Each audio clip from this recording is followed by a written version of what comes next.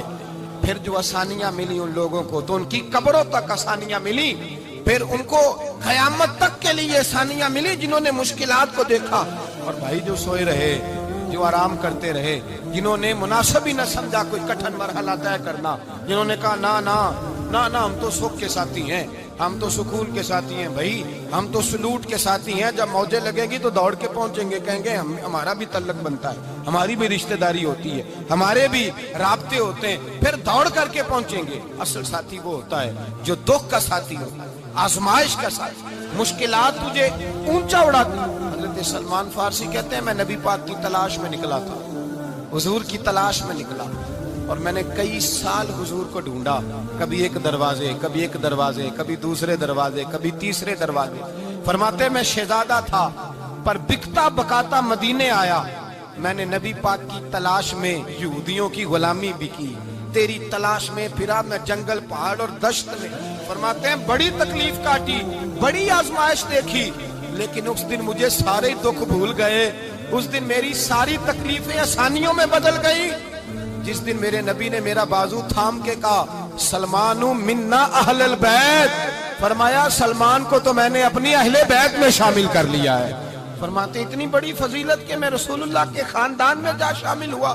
تو بھائی یاد رکھیں، جب آپ کو مشکل آتی ہے تو آپ کو آسانی دینے کے لیے